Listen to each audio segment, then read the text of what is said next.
Hi నమస్తే. Hi నమస్తే. మణి పుస్తకం ఛానల్కి స్వాగతం. నేను మీ సంగీత బాలకృష్ణ.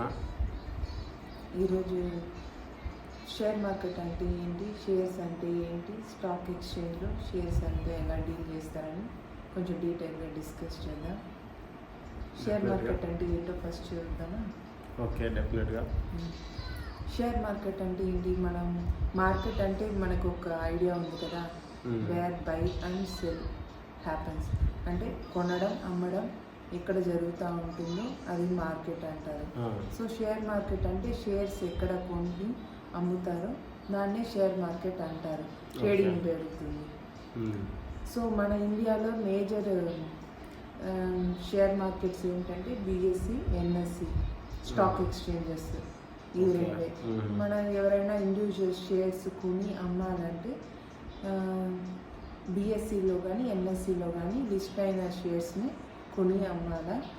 అది త్రూ బ్రోకర్స్ ద్వారా మన ఇండివిజువల్స్ కొనగలుగుతారు. ఇండివిజువల్ అంటే ఒక పర్సన్ కొని అమ్మాలంటే బ్రోకర్స్ ద్వారా ఎన్ఎస్సి, బిఎస్సిలో లిస్ట్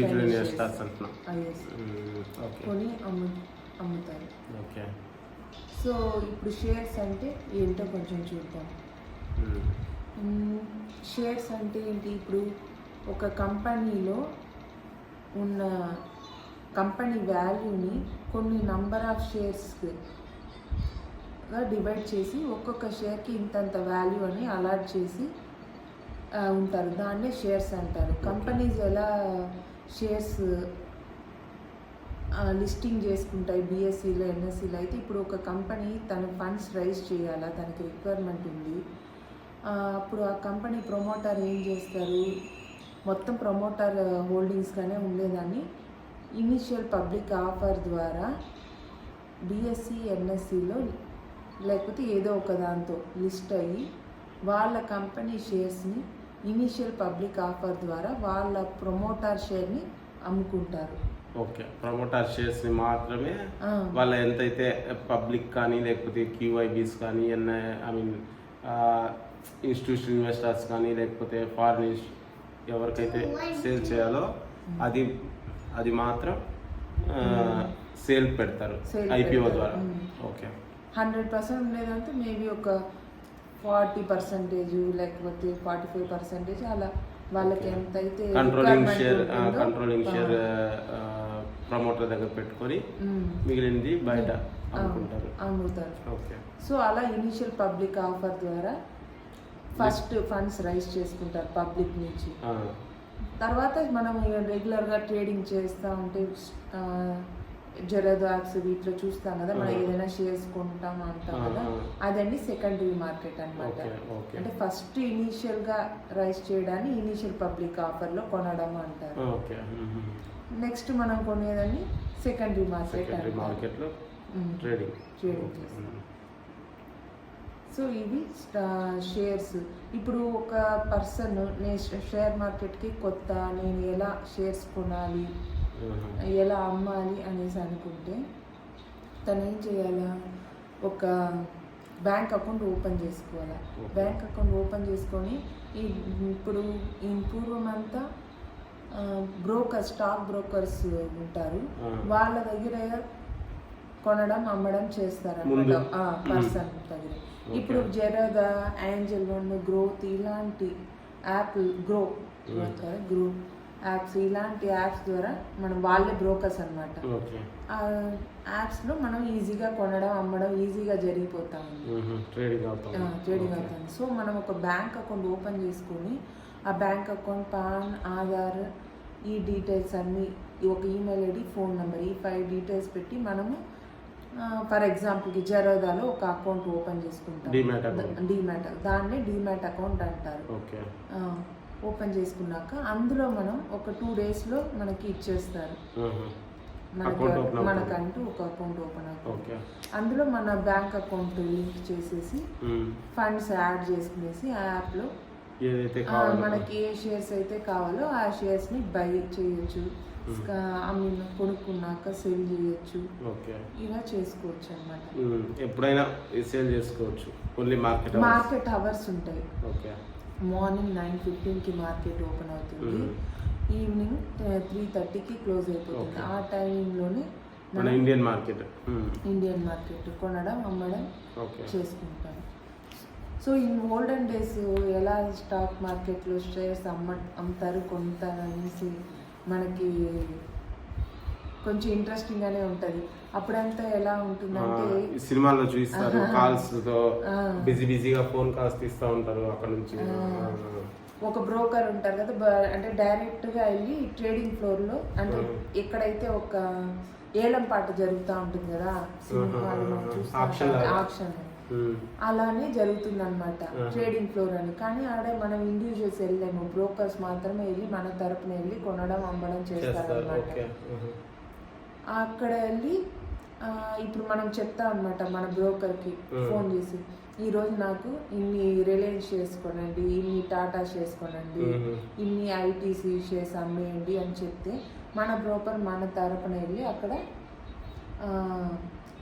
లైక్ ఆక్షన్లో చూస్తాం కదా, ఇన్ని షేర్స్ ఇంత ఎవరైతే కొంటారో కొనచ్చు, ఇంత నాకు కావాలా ఎవరైతే అమ్ముతారో అమ్మచ్చు అనేసి అలానే ఓపెన్ గా జరుగుతుంది అనమాట. సో ఇలా ఓల్డెన్ డేస్ లో జరుగుతుంది. మళ్ళీ T+2 days అనేసి ఉంటుంది అనమాట, ట్రాన్సాక్షన్ 2 days. ఇది ఏంటంటే మనం ఒక షేర్ కొన్నాక 2 days తర్వాత మనకి ట్రాన్స్ఫర్ అవుతుంది డిమాట్ అకౌంట్. మనకు కొనిన ప్రైస్ ఇమీడియట్ గా మన షేర్ అకౌంట్ చూపిస్తుంది, కానీ మనకి బ్రాకెట్స్ లో చూపిస్తుంది కదా T+1 T+2 అనేసి. 2 days ట్రాన్సాక్షన్ డేస్ అనమాట. ఓల్డెన్ డేస్ లో అయితే ఫిజికల్ సర్టిఫికేట్ ఇస్తారు. మనం ఒక షేర్స్ కొంటే మనం అమ్మినప్పుడు మన షేర్స్ సర్టిఫికేట్ ని బ్రోకర్ కి ఇచ్చేస్తాము. ఇప్పుడు ఫిజికల్ సర్టిఫికేట్స్ ఏం మనం యూజ్ చేయట్లేదు, త్రూ అన్ని డిపాజిటరీ మెయింటైన్ చేస్తాం కాబట్టి షేర్స్ ని NSDL వాళ్ళ దగ్గర షేర్స్ ఉంటాయి కాబట్టి వాళ్ళు మనం ఆథరైజ్ చేస్తే NSDL వాళ్ళు ఆటోమేటిక్గా వాళ్ళకి ఎవరైతే కొన్నారో వాళ్ళకి ట్రాన్స్ఫర్ చేయడం, లేకపోతే మనకు ట్రాన్స్ఫర్ చేయడం చేస్తారు సెటిల్మెంట్ డే తర్వాత. అదే T+1 అనేది సెటిల్మెంట్ డే. ఓకే, సో ఇలానే అన్నమాట షేర్స్ అమ్మడం కొనడం చేస్తూ ఉంటాం. అంటే చాలా మంది నమ్మట్లేదు కదా ఇంకా షేర్ మార్కెట్ ని ఆ కాలంలానే ఇంకా జూదంలానే కన్సిడర్ చేస్తున్నారు. అంటే షేర్ మార్కెట్ అంటే చాలా భయపడతాం మన సౌత్ లో ఎస్పెషల్లీ. షేర్ మార్కెట్ ఎంటర్ అవ్వాలంటేనే ఇంకా చాలా మంది రాదు. ఇప్పుడు కొంచెం ఇంక్రీజ్ అవుతున్నారు, అయినా చాలా మంది అప్పటి నుంచే అసలు యాక్చువల్ గా షేర్ మార్కెట్ అంటే చాలా మందికి అదే భయం ఉండేది మన సౌత్ లో. అయ్యో మన డబ్బులంతా పోగొట్టేస్తామే. మనం న్యూస్ లో చాలా మంది లూజ్ అయ్యారు అని చూస్తా ఉంటాం కదా, మరి అలాంటివన్నీ ఏంటి? అదే ఇప్పుడే అర్థమవుతుంది, వాళ్ళ ఫ్యూచర్స్ ఆప్షన్స్ లో పెట్టేసి అది యాక్చువల్గా చాలా రిస్కీ కదా ఫ్యూచర్స్ అండ్ ఆప్షన్స్. అది ఎలా అంటే ఇప్పుడు ఒక షేర్ ఉంది లేకపోతే ఒక అసెట్ ఉంది, మన ఆప్షన్స్ ఫ్యూచర్స్ అనేది ఏం చేస్తుంది, ఆ అసెట్ మీద ట్రేడ్ అవుతుంది. సపోజ్ ఆ షేర్స్ ఉందనుకో, షేర్స్కి ఫ్యూచర్స్ ఆప్షన్స్ ఉంది, ఆ అండర్లయింగ్ అసెట్ అంటారు దాన్ని. ఆ అండర్లయింగ్ షేర్స్కి ఇదేం చేస్తుంది, ఫ్యూచర్లో ఈరోజు 100 రూపాయలు ఉంది, ఫ్యూచర్లో 110 అయిపోతుంది. సో ఆ 110 అయినప్పుడు నేను ఈజీగా దాన్ని 100లోనే కొంటాను. ఈరోజు ఉన్న వాల్యూకి ఫిక్స్ చేసేసి ప్రీమియం పే చేస్తారు. ఆ ప్రీమియం అనేది ట్రేడ్ అవుతూ ఉంటుంది ఫ్యూచర్స్ అండ్ ఆప్షన్స్లో. ఏదైతే నేను ప్రీమియం పే మాత్రమే ట్రేడ్ అవుతూ ఉంటుంది. ఫ్యూచర్లో అంత తగ్గితే అంత పెరిగితే బై ఆప్షన్ సెల్ ఆప్షన్ అని ఉంటాయి, కాల్ ఆప్షన్ పుట్ ఆప్షన్ అని. సో ఆప్షన్స్కి కాల్ ఆప్షన్ అంటే నేను బై చేస్తాను ఫ్యూచర్లోని, పుట్ ఆప్షన్ అంటే నేను సేల్ చేస్తాను ఫ్యూచర్స్ అని. నేను ప్రీమియం పే చేస్తున్నా కాబట్టి నాకు రైట్ వస్తుంది, వాళ్ళు ప్రీమియం తీసుకుంటున్నారు కాబట్టి వాళ్ళకు ఆబ్లిగేషన్ వస్తుంది. సో నా రైట్ నాకు ఇష్టం. ఫ్యూచర్లో నేను సపోజ్ జస్ట్ రైట్ని అమ్ముకొని డబ్బులు తీసుకుంటాను, అయితే నా ప్రీమియంని అమ్ముకొని, లేదు అంటే సెట్ ఆఫ్ చేసుకుంటాను, నాకున్న షేర్స్తో డెలివరీ ఇచ్చేసి సెట్ ఆఫ్ చేసుకుంటాను. ఆప్షన్ ఫ్యూచర్ కానీ అది చాలా రిస్కీ బిజినెస్ అది ఎందుకంటే దాంట్లో వెళ్ళాలంటే జనరల్గా ఆ ఆప్షన్స్ ఫీచర్స్ అనేది ఎందుకు వచ్చాయంటే హెడ్జింగ్ కోసం నా షేర్స్, నా కంపెనీ షేర్స్ రేపు ఫ్యూచర్లో పడిపోకూడదు అని చెప్పి కంపెనీస్ ఏం చేస్తాయంటే వేరే వాళ్ళకు డబ్బులు ఇచ్చి ప్రీమియం పెట్టించి హెడ్జ్ చేయిస్తాయి. ఫ్యూచర్లో నా షేర్స్ పడిపోతా ఉంటే నువ్వు బై చేయి అని చెప్పి వాళ్ళు ప్రీమియం పే చేసి వాళ్ళని బై చేయిస్తాయి. బై చేస్తే ఏమవుతుంది, నా షేర్స్ ఆటోమేటిక్గా ఆ వాల్యూ మెయింటైన్ అవుతుంది. అలా అని చెప్పి ప్రీమియం పే చేసి మరి హెడ్జింగ్ చేయిస్తాయి కంపెనీస్. వాళ్ళు అన్నెసెసరీగా పడేసే వాళ్ళు చాలా మంది ఉంటారు కదా, అంటే ఇన్ఫ్లుయెన్స్ చేసి ఏదో ఒకటి. సో అలాంటి వాటి కోసం మాత్రమే వచ్చిన ఈ హెడ్జింగ్ స్ట్రాటజీస్ కోసం వచ్చింది ఫ్యూచర్స్ అండ్ ఆప్షన్. కానీ ఇప్పుడు మనం ఏం చేస్తున్నాము, దాంట్లో ఆ ప్రీమియం ట్రేడ్ అవుతా ఉంది కాబట్టి గ్యాంబ్లింగ్ చేస్తున్నాం. ఆ ప్రీమియంకి ఎన్కాష్ చేసుకోవాలని చెప్పి ఈరోజు 100 రూపాయలు అయితే రేపు 200 అవుతుంది అని చెప్పి, అది అలా అస్సలు అవ్వదు. ఆ 100 రూపాయలు ఎప్పుడు జీరోనే అవుతుంది. అది యాజ్ అంటే ఒక డేట్ ఉంటుంది, ఏదైతే క్లోజింగ్ డేట్, ఆ క్లోజింగ్ డేట్కి ఆ క్లోజింగ్ డేట్లో నువ్వు అనుకున్న ప్రైస్ నీకు రీచ్ అవ్వలేదనుకో, నీ ఎంత అయితే పెట్టినావో అంత జీరో అయిపోతుంది. అందుకే ఫ్యూచర్స్ అండ్ ఆప్షన్ జోలికి వెళ్ళకూడదు. అసలు దాని గురించి ఎవరు కానీ చెప్పరు. అసలు మనమైతే అస్సలు సజెస్ట్ చేయట్లేదు ఇన్వెస్టర్స్కి. ఓన్లీ ఈక్విటీ మార్కెట్ లేకపోతే బాండ్స్. లాస్ అయ్యారు, టోటల్ గా లాస్ అయ్యింది, ఇవన్నీ మీరు న్యూస్ లో చూసేవి ఇవన్నీ ఫ్యూచర్స్ అండ్ ఆప్షన్స్ లో పోగొట్టుకున్న వాళ్ళే. అవును. సో అది అసలు షేర్ మార్కెట్ అనకూడదు దాన్ని. అది మేము సజెస్ట్ చేయట్లే. అది ఎవరైనా చేస్తామన్నా ఆపేయండి. అవును. ఒకవేళ మీరు ఎక్స్పర్ట్ అయ్యి పెట్టుకోవడం అవన్నీ అది మీ రిస్క్, అంటే రిస్క్ ఏమంటుందని, రిస్క్ అవర్స్ అన్నారా, రిస్క్ టేకర్స్. ఎందుకంటే అన్ని హై ఎండ్లో చేసే వాళ్ళకు, హై రిస్క్ తీసుకునే వాళ్ళకు మేమైతే చేయట్లేదు, ఎవరిని చేయమని చెప్పట్లేదు. అవును. దానివల్ల మన రెగ్యులర్గా జరిగే మార్కెట్ ఇన్వెస్ట్మెంట్ అనే ఆప్షనే పోతా ఉంది.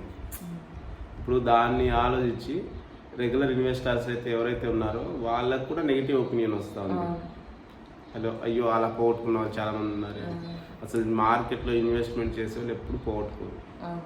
ఇన్వెస్ట్మెంట్ చేసే వాళ్ళు ఎప్పుడు పోగొట్టుకోలేదు. ఫ్యూచర్స్ అండ్ ఆప్షన్స్ లో ట్రేడింగ్ చేసే వాళ్ళు 95% అనొచ్చు. అదే 5% అది ఈ 95% వదిలిన అమౌంట్ ని తీసుకునే వాళ్ళు ఆ 5% వాళ్ళందరూ. ఎందుకంటే దాని వల్ల ఏ అసెట్ క్రియేట్ అవ్వట్లే. ఫ్యూచర్స్ అండ్ ఆప్షన్స్ వల్ల అడిషనల్ అసెట్ ఏది క్రియేట్ అవ్వట్లే. ఇప్పుడు నువ్వు ఇన్వెస్ట్మెంట్ చేయడం వల్ల ఒక కంపెనీకి అసెట్ క్రియేట్ చేస్తున్నావు, కానీ నువ్వు ఫ్యూచర్ ట్రేడింగ్ చేయడం వల్ల ఏ అసెట్ నువ్వు క్రియేట్ చేయట్లేదు. నువ్వు జస్ట్ గ్యాంబ్లింగ్ చేసి డబ్బులు బయటకు తీసుకెళ్తున్నావు అంతే, లేకపోతే బయట డబ్బులు పోగొట్టుకుంటున్నావు. ఈ రెండే చేస్తున్నావు. అదే.